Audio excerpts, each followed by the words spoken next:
السلام علیکم دوستو، میں ہوں عریج اور آپ ہیں اس وقت میرے یوٹیوب چینل عریشہ ناولز پہ۔ آج ہم ریڈ کریں گے ناول تو عشق تو جنون کی ایپیسوڈ نمبر 4۔ تو چلیے سٹارٹ کرتے ہیں۔ دانش ایک ہفتے سے دن رات گھر پر تھا۔ زیادہ وقت دادی کے کمرے میں ہی گزارتا تھا۔ دادی اس کے ساتھ اپنی باتیں کرتی اب کافی جلدی ریکور کر چکی تھی، لیکن ڈاکٹر نے انہیں اکیلے چھوڑنے سے بالکل منع کر دیا تھا۔ ہر وقت ان کا کسی نہ کسی کے ساتھ ہونا بہت ضروری تھا۔ ان کی حالت کبھی بھی خراب ہو سکتی تھی اور دانش کسی قسم کا کوئی رسک نہیں لینا چاہتا تھا۔ اسی لیے پچھلے ایک ہفتے سے وہ ہر وقت ان کے ساتھ ایک نرس کا انتظام کر چکا تھا جو ہر وقت ان کے ساتھ رہے۔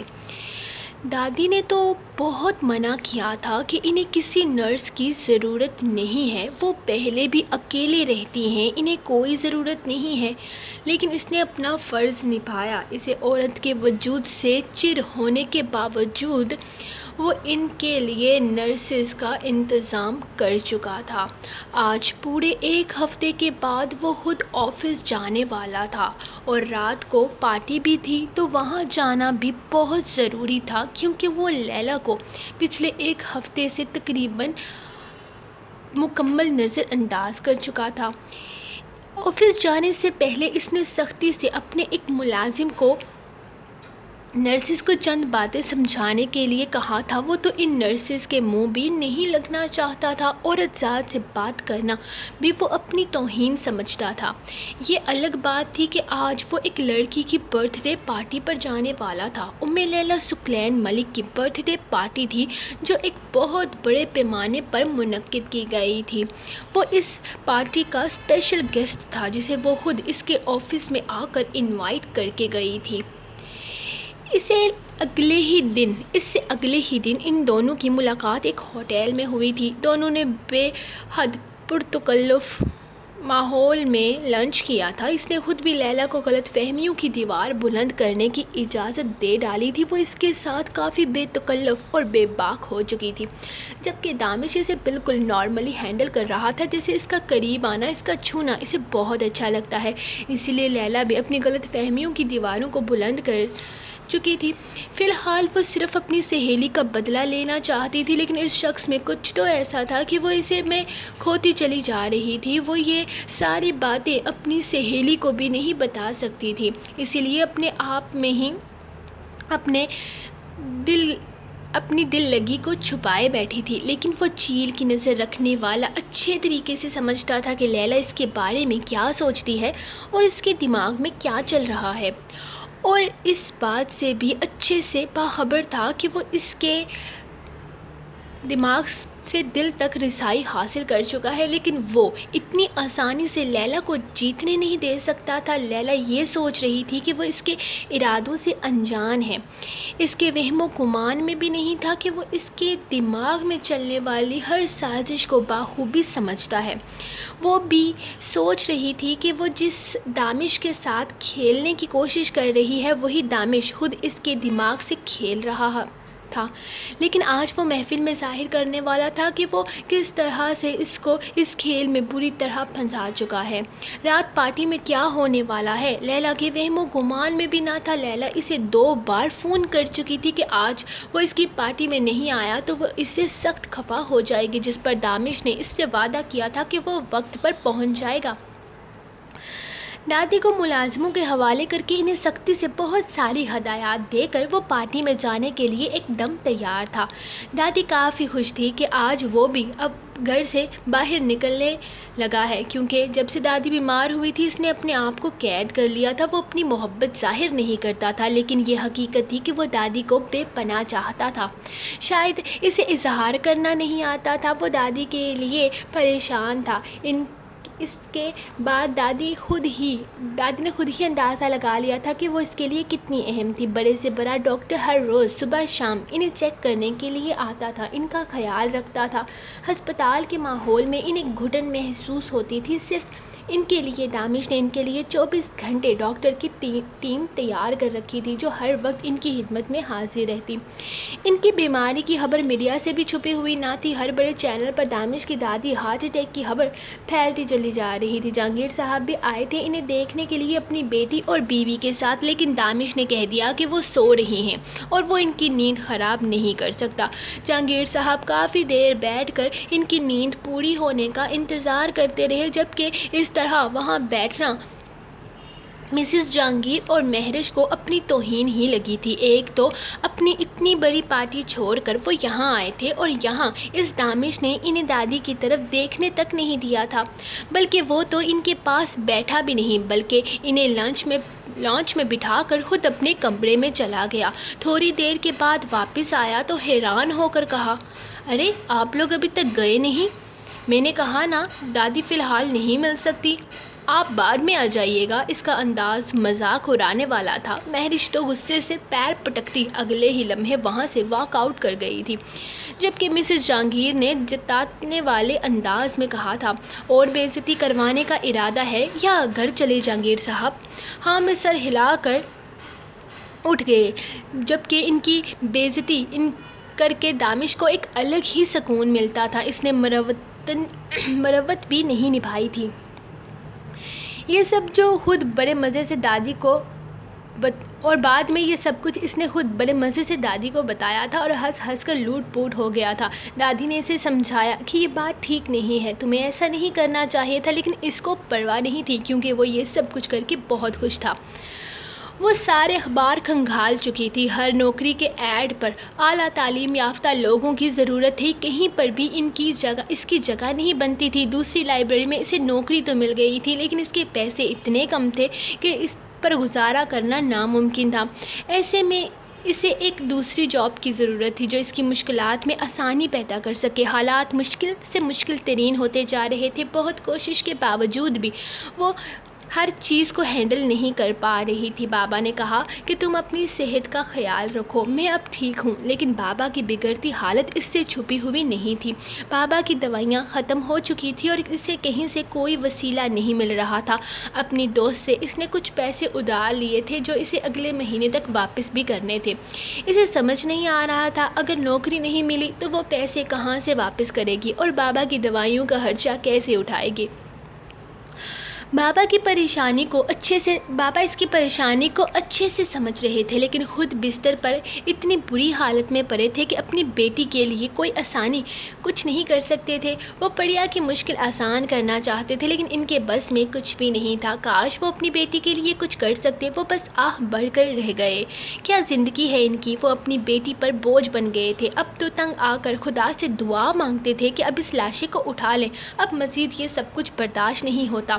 جبکہ پریا بنا کسی شکوے کے، بنا کسی شکایت کے دن رات ایک کر رہی تھی۔ لائبریری کے بعد وہ جا کر بچوں کو ٹیوشن دینے لگی تھی، لیکن اس کے بعد بھی حالات میں سدھار آنے کا کوئی نام و نشان نہیں تھا۔ 2-3 جگہ اس کے حساب سے نوکری ملنے کے چانسز تھے۔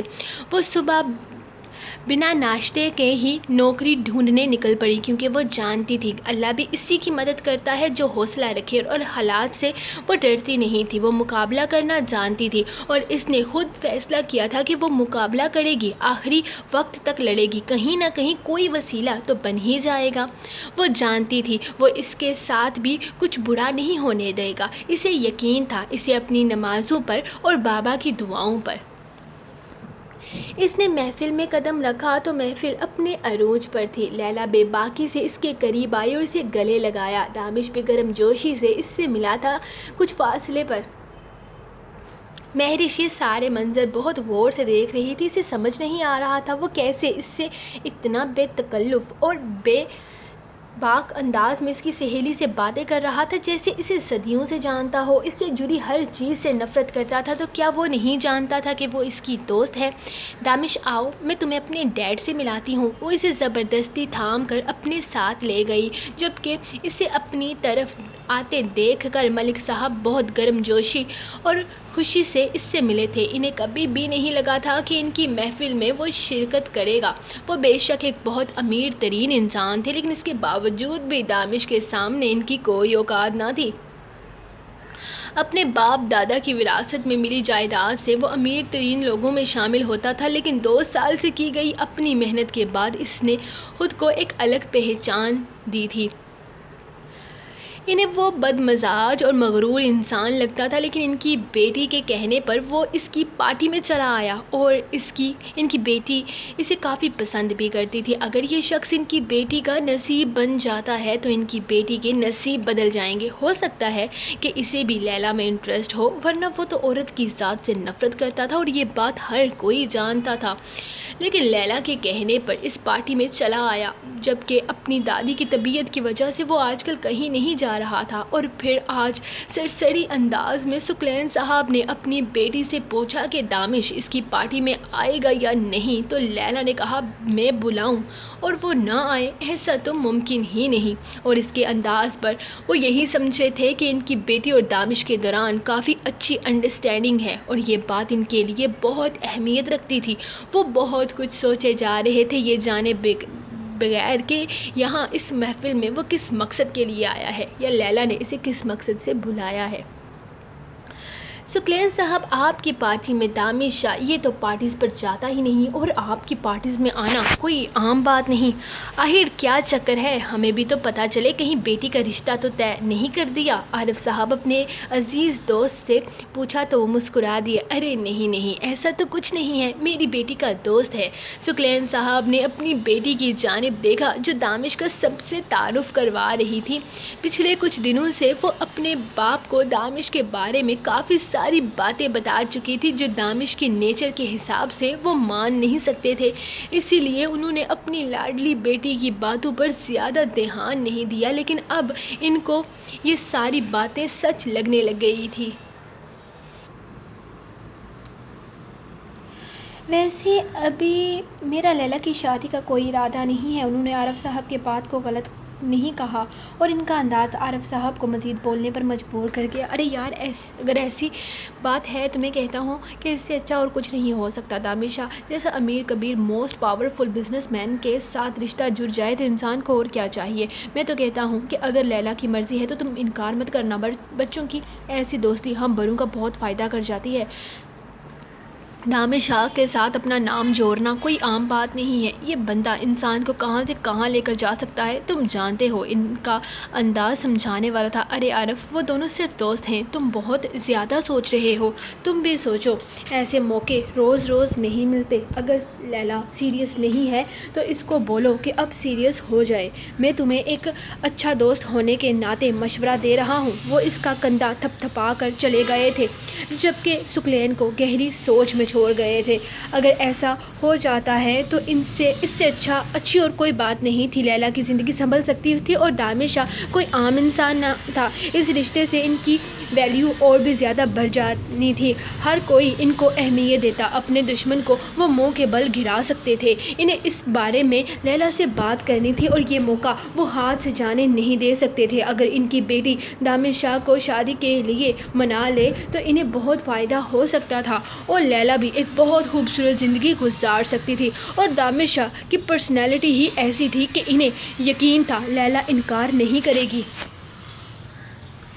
اس کے بعد پارٹی میں ان باتوں کا سلسلہ شروع ہو گیا۔ ہر کوئی انہیں خوش قسمت کہہ رہا تھا کیونکہ دامش ان کا ہونے والا داماد ہے۔ انہوں نے کسی کی غلط فہمی کو دور نہیں کیا تھا اور لیلا کا انداز سب کو غلط فہمی میں مبتلا کر رہا تھا۔ اس کو بھی اسی لیے وہ سب کی باتوں پر صرف مسکرا رہے تھے، بلکہ وہ لیلا کو بھی یہی کہنے والے تھے کہ کوئی اس بارے میں پوچھے تو انکار نہ کرے۔ انہوں نے لیلا کو الگ بلایا۔ یس ڈیڈ۔ لیلا ان کے اشارے پر الگ ہو کر باہر آ گئی تھی۔ لیلا، مجھے یقین نہیں آ رہا دامش شاہ اس وقت یہاں پر موجود ہے، ہماری محفل میں۔ تم جانتی ہو یہ بات میرے لیے کتنی بڑی ہے کہ دامش شاہ خود چل کر یہاں آیا ہے۔ اس کا یہاں آنا کل صبح ہر نیوز پیپر پر چھپ جائے گا، میری عزت کو 4 چاند لگ جائیں گے۔ وہ کمپنیز جو مجھ سے ہر تعلق توڑ چکی ہیں وہ بھی میرے ساتھ ہو جائیں گی۔ کسی بھی کمپنی کو راتوں رات دوبارہ کھڑا کرنے کے لیے دامش شاہ کا نام ہی کافی ہے۔ تم نہیں جانتی میری بچی، تم نے میرے لیے کیا کر دیا ہے۔ یہاں 2 لوگوں نے مجھے بہت اچھی آفر دی ہیں، وہ بھی صرف دامش کے یہاں ہونے کی وجہ سے۔ ثقلین صاحب بے حد خوشی اور بے یقینی کی کیفیت میں تھے، جبکہ انہیں اس طرح سے دیکھ کر لیلا پریشان ہو گئی تھی۔ اس نے تو دامش شاہ کو کسی اور مقصد کے لیے یہاں بلایا تھا۔ اگر بابا کو پتہ چل جاتا تو وہ یقیناً اس پر بہت زیادہ غصہ ہوتے، اور یقیناً اس کی اس حرکت کی وجہ سے بابا کی عزت بھی خطرے میں پڑ سکتی تھی۔ اس نے تو اپنے بچپنے میں ایسی حرکت کرنے کے بارے میں سوچا تھا، اسے تو بالکل اندازہ نہ تھا کہ ان سب میں وہ کتنی بری طرح سے پھنس سکتی ہے۔ لیکن ابھی تک کچھ بھی بگڑا نہیں تھا۔ اس نے سوچ لیا تھا وہ ابھی مہرش سے اس سب کے بارے میں بات کر لے گی اور اسے سمجھا دے گی کہ فی الحال اس کے لیے ایسا قدم نہیں اٹھا سکتی۔ یہی سب سوچتے ہوئے وہ پریشانی سے مہرش کی طرف جا رہی تھی جب اس کی نظر سامنے 4 پیس ڈریس ڈنر سوٹ میں اپنے تمام تر وجاہت لیے دامش شاہ کی طرف اٹھی۔ اس شخص کی پرسنالٹی اتنی سحر انگیز تھی کہ وہ ایک پل کے لیے اس سے نظر تک نہ ہٹا سکی۔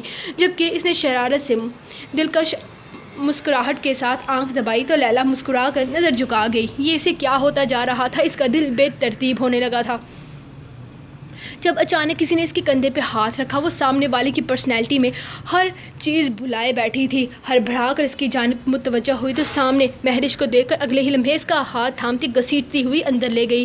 کیا ہے لیلا، تم شاید بھول رہی ہو کہ تم نے اس شخص کو اس محفل میں کیوں انوائٹ کیا تھا۔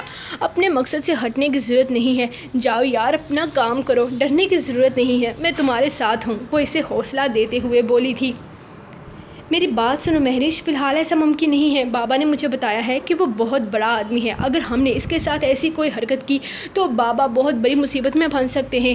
یہاں ایسا ممکن نہیں ہے مہرش، میں ایسا یہاں نہیں کر سکتی، تم فکر مت کرو، میں جلد ہی اس کا کوئی نہ کوئی حل نکال لوں گی، آج نہ صحیح پھر کبھی صحیح، لیکن تمہاری بے عزتی کا بدلہ میں لے کر رہوں گی، وہ اسے سمجھاتے ہوئے بولی تو مہرش نے خراب موڈ کے ساتھ ہاں میں سر ہلایا۔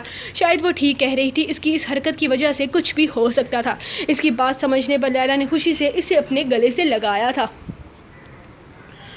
وہ واپس باہر آئی تو دامش وہیں لوگوں کے ساتھ مصروف تھا، اس محفل میں مہرش کو اس طرح سے نظر انداز کر رہا تھا جیسے وہ اسے جانتا تک نہیں، جبکہ مہرش کا انداز بھی کچھ ایسا ہی تھا، وہ بھی اسے بالکل بھی اہمیت نہیں دے رہی تھی۔ وہ دونوں ایک دوسرے کو نظر انداز کر رہے تھے، لیکن وہ دونوں جانتے تھے کہ اگر وہ دنیا میں کسی کو نظر انداز نہیں کر سکتے تو وہ ایک دوسرے کی ذات کو، ایک دوسرے کو ہرانے کی جنگ میں وہ ایک دوسرے کے بارے میں چھوٹی سے لے کر بڑی سے بڑی ساری معلومات رکھتے تھے۔ یہ ایک سمندری کھیل تھا جہاں بڑی مچھلی چھوٹی ساری مچھلیوں کو نگل لیتی ہے، لیکن ایک چھوٹی مچھلی ٹکنی کا ناچ نچاتی ہے، جس کو ہرانے کے لیے ہر بڑی مچھلی ہر ممکن کوشش کرتی ہے، اور چھوٹی مچھلی جو اپنی اوقات اچھے سے سمجھتی ہے پھر بھی اس سے لڑتی رہتی ہے، اور بڑی مچھلی یہ جانتے ہوئے بھی کہ اس کے سامنے اس چھوٹی سی مچھلی کی کوئی اوقات نہیں، اسے اہمیت دیتی ہے اور اسے اپنے مقابلے میں کھڑا کر لیتی ہے۔ اس کھیل میں بڑی مچھلی دامش تھا، جس کے سامنے چھوٹی مچھلی مہرش تھی، اور وہ خود بھی جانتی تھی کہ وہ دامش کا مقابلہ نہیں کر سکتی، اس کے سامنے اس کی کوئی اوقات نہیں ہے، لیکن نہیں، دامش نے پھر بھی اس کو اپنے سامنے کھڑا کیا ہوا تھا۔ وہ جانتا تھا وہ اس کا کچھ نہیں بگاڑ سکتی، لیکن پھر بھی وہ چاہتا تھا وہ اسے چیلنج کرے، اس سے لڑے، اسے ہرانے کی کوشش کرے۔ اس نے ایک نظر سامنے کھڑی اس لڑکی کو دیکھا اور پھر مسکراتے ہوئے آگے بڑھ گیا جیسے وہ اسے جانتا نہیں، جبکہ لیلا باپ کے اشارے پر اسے کمپنی دینے کی اس کی طرف بھری تھی، لیکن جیسے ہی لیلا اس کے کندھے پر ہاتھ رکھا اگلے ہی لمحے دامش نے پوری شدت سے اس کے نازک چہرے پر اپنے ہاتھ کی چھاپ چھوڑ دی۔ پارٹی میں سناٹا چھا گیا، سب کو جیسے سانپ سونگھ گیا۔ یہ کیا بدتمیزی ہے مس لیلا ثقلین ملک، کیا آپ گھر آئے مہمانوں کے ساتھ اس طرح کا سلوک کرتی ہیں؟ دامش کا اتنا بھاری ہاتھ تھا کہ اگلے ہی لمحے وہ زمین پر جا گری تھی، جبکہ اسے ایک جھٹکے میں کھینچ کر وہ کھڑا کرتا اور باتیں سنانے سے بھی باز نہیں آیا تھا۔ مجھے لگا تھا آپ ایک شریف انسان کی بیٹی ہیں، لیکن آپ کی حرکتوں سے ناواقف تھا میں، پتہ نہیں کیا سوچ کر میں اس پارٹی میں آ گیا۔ آپ کو یہ بازو میں ہاتھ ڈالنا، کبھی کھینچنا کبھی چومنا، یہ سب کو آپ کی نظر میں اہمیت کر کے آپ کو میری نظر میں اہمیت حاصل کر لیں گی، یہی سب کچھ سکھایا ہے آپ کے والد نے آپ کو؟ اگر میں آپ کے بلانے پر یہاں آ گیا ہوں تو اس کا یہ مطلب نہیں کہ آپ میرے ساتھ اس طرح کی حرکتیں کریں۔ اپنے بے قابو جذبات کو لگام دیں مس لیلا، آپ کی عمر کی بچیوں کو ایسی حرکتیں سوٹ نہیں کرتی۔ میرا دماغ خراب تھا جب میں ثقلین صاحب کا مان رکھنے کے لیے یہاں آ گیا، لیکن اب میں مزید یہاں نہیں رک سکتا۔ وہ اپنا کوٹ درست کرتے بے حد غصے سے لمبے ٹانگ بھرتا وہاں سے نکلتا چلا گیا، جبکہ ایک نظر دلکشی سے مسکرا کر وہ مہرش کو دیکھنا نہ بھولا۔ اسے بتانا بھی تو تھا کہ وہ اس کا کھیل اسی پر الٹا کر گیا ہے۔ لیلا بے یقینی سے کھڑی سے جاتے ہوئے دیکھتی رہی۔ سکلین صاحب کا تمانو چہرہ ہی جھک گیا تھا۔ لوگ عجیب عجیب باتیں کرنے لگ گئے تھے۔ کوئی ان کی تربیت پر سوال اٹھا رہا تھا تو کوئی ان کی بیٹی کو بے لگام اور بے ادب کہہ رہا تھا۔ کہیں کہیں تو یہ بھی کہا جا رہا تھا کہ بن ماں کی بیٹی کو سکلین صاحب ٹھیک سے سنبھال نہیں پائے۔ اب اس کی شادی کی عمر ہو چکی ہے۔ اس سے پہلے کہ یہ کوئی گل کھلائے اسے رخصت کر دینا چاہیے۔ پارٹی میں موجود نمائندوں کو تو بریکنگ نیوز مل گئی تھی، جبکہ مہرش دوستی کا مان نبھاتے ہوئے اس کا بازو تھامے اسے سہارا دیتی کمرے میں لے گئی تھی۔ اس کے وہم و گمان میں بھی نہ تھا کہ ایسا کچھ ہو جائے گا۔ وہ اپنے کھیل کو مکمل طور پر تیار کیے ہوئے تھی۔ گیم اس طرح سے الٹ کر انہی پہ آ جائے گا انہوں نے کبھی سوچا بھی نہیں تھا۔ وہ دامد شاہ کو بہت ہلکے میں لے رہی تھی، یہ جانتے ہوئے کہ وہ سوچ اور کھیل کے ہر قدم میں اس سے آگے رہتا ہے۔ پارٹی ختم ہو چکی تھی۔ ملازم سب مہمانوں کو رخصت کر رہے تھے، لیکن سب کی زبان پر بس ایک ہی قصہ تھا، دامد شاہ اور لیلا کا۔ یہاں موجود تقریباً سبھی لوگ دیکھ رہے تھے کہ دامش اور لیلا ایک دوسرے کے بہت قریب ہیں، لیکن یہ سب ان کی زبان پر لیلا کی برائیاں چل رہی تھی، کیونکہ جو پاور میں تھا اسی کی چلتی تھی، اور یہاں پاور میں دامش شاہ تھا اور اس کی پاور کے سامنے کسی کی نہیں چل سکتی تھی۔ سنو بیٹی، سنو لڑکی، نرس تم باہر ہو کیا؟ دادی دو تین بار اسے پکار چکی تھی، لیکن باہر بیٹھی نرس کان میں ہیڈ فونز لگائے نہ جانے کیا دیکھنے میں مصروف تھی جو ان کے اتنے پکارنے پر بھی نہ آئی۔ وہ بہت ہمت کر کے بیٹھی تھی، انہیں واش روم جانا تھا اور اپنے سہارے وہ چل نہیں سکتی تھی، لیکن نرس شاید باہر تھی ہی نہیں تبھی ان کی پکار پر نہیں آئی تھی۔ وہ اپنی تمام تر ہمت جمع کرتی اٹھنے لگی جب ان کا سر بری طرح سے چکرایا اور وہ زمین پر جا گری۔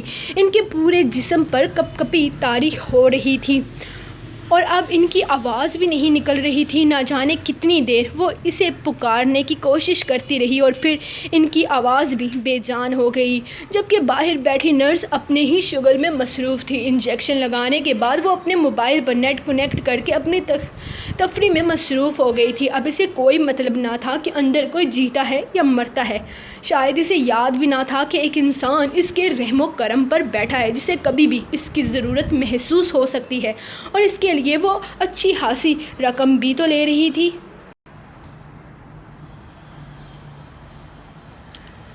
دامش جلدی گھر واپس آ گیا تھا۔ جب سے دادی بیمار ہوئی تھی وہ زیادہ دیر باہر نہیں رکتا تھا، وہ نہ ہی زیادہ دیر باہر جاتا تھا۔ اسے ہر وقت دادی کی فکر رہتی تھی۔ گھر میں آتے ہی اس کی پہلی نظر صوفے پر بیٹھی نرس پر پڑی جو اسے دیکھتے ہی اٹھ کر کھڑی ہو کر اسے سلام کرنے لگی۔ دادی کیسی ہیں؟ وہ بے حد سرد آواز میں بولا، کیونکہ اس لڑکی کا اس انداز میں مسکرانا اسے بے حد برا لگا تھا۔ اسے یہاں اس نے اپنی دادی کی کیئر کرنے کے لیے رکھا تھا، خود پر لائن مارنے کے لیے نہیں۔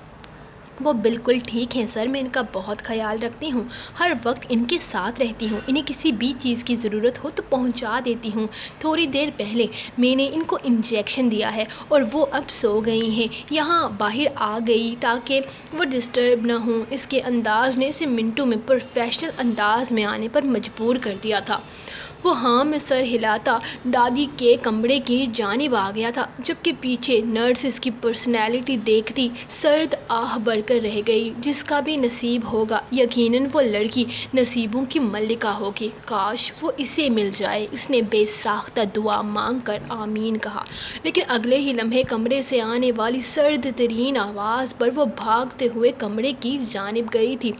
اس نے سامنے زمین پر دادی کو بے ہوش پڑے دیکھا اور تیزی سے انہیں باہوں میں اٹھاتا بیڈ پر رکھ رہا تھا، جبکہ ان کا جسم نیلا پڑ چکا تھا۔ اسٹوپڈ لڑکی، میری شکل کیا دیکھ رہی ہو؟ ڈاکٹر کو فون کرو فوراً۔ وہ غصے سے دہاڑ رہا تھا، اس کی دہاڑ پر وہ تیزی سے باہر کی جانب بھاگی تھی۔ ڈاکٹر کو فون کرنے لگی۔ اسے اندازہ لگانے میں وقت نہیں لگا تھا کہ اس کی نوکری اب جا چکی ہے۔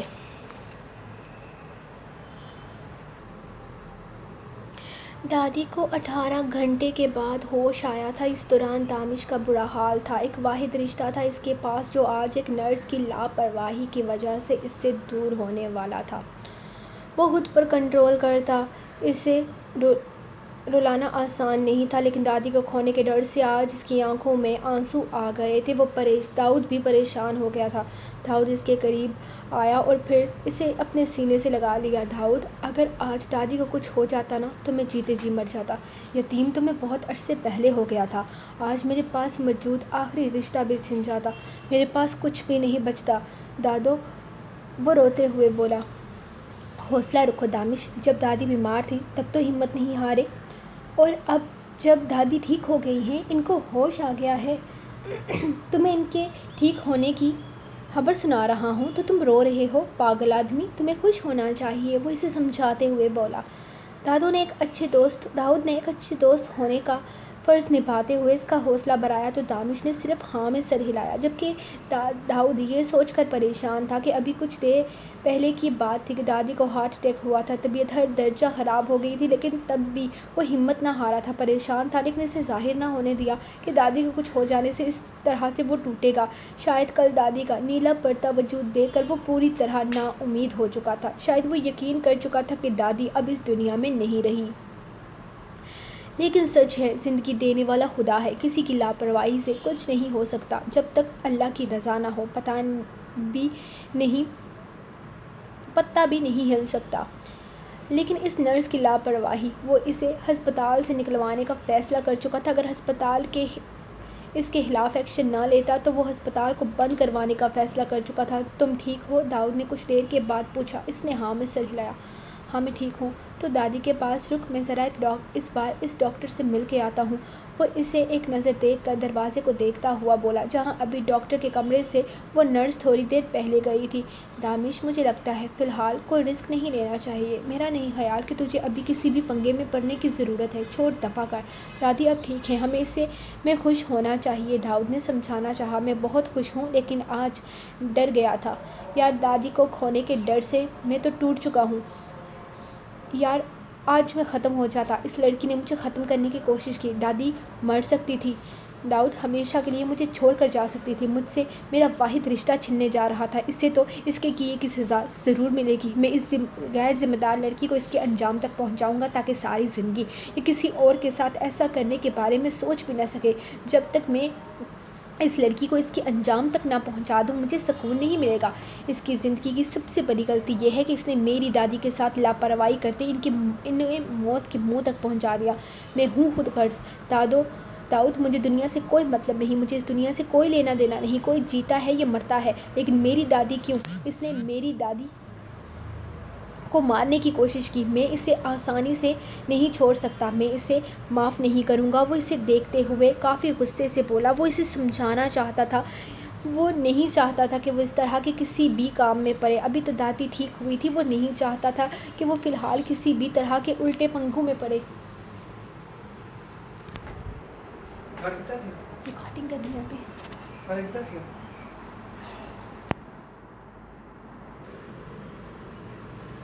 یقیناً وہ دادی کو یہ بات پتہ چلتی تو انہیں بہت تکلیف ہوتی۔ وہ ایک لڑکی کی زندگی خراب کر رہا تھا۔ اگر اسے اس ہسپتال سے نکال دیا جاتا تو اسے کہیں پر بھی نوکری نہ ملتی، اور دانش کا تو جیسے مقصد ہی یہی بن گیا تھا کہ اس نے ایسا ہی کرنا تھا۔ اسے کوئی فرق نہیں پڑتا تھا اسے نوکری سے نکال دینے کے بعد اس لڑکی کے ساتھ کیا ہوگا۔ اسے بس یہ پتا تھا کہ اس لڑکی کی وجہ سے آج اس کا واحد رشتہ اس سے دور ہونے والا تھا۔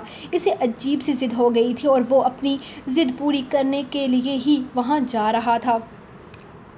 داؤد کے پاس بولنے کے لیے کچھ نہیں تھا۔ اس الٹی کھوپڑی والے انسان کو سمجھانا تقریباً ناممکن تھا، اسی لیے داؤد نے اس کا راستہ چھوڑ دیا اور اپنے کام پر لگ گیا۔ دانش کا غصہ صاف کہہ رہا تھا کہ آج تو اس لڑکی کی نوکری پکا جائے گی۔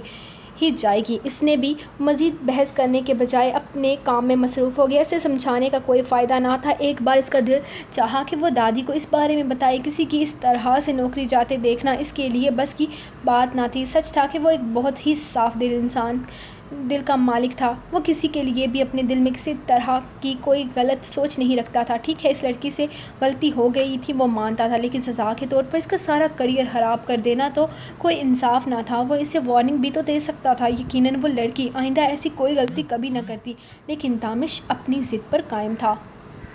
سو گائز، یہ رہی آپ لوگوں کی آج کی ایپیسوڈ۔ ہم ملیں گے آپ کو نیکسٹ ایپیسوڈ کے ساتھ۔ سوری، میں بیچ میں اچانک وہ میرے بھائی آ گئے تھے روم میں، تو میں اپنی زبان میں شروع ہوگی۔ مجھے لگا کہ میں نے ریکارڈنگ سٹاپ کر دی ہے، لیکن ریکارڈنگ سٹاپ ہوئی نہیں تھی۔ خیر کوئی بات نہیں، کبھی کبھی ہو جاتا ہے ایسا۔ تو ہم ملیں گے آپ کو نیکسٹ ایپیسوڈ میں کل۔ تب تک کے لیے اپنے رائٹر کو دیں اجازت اور دعاؤں میں یاد رکھیں۔ اللہ حافظ۔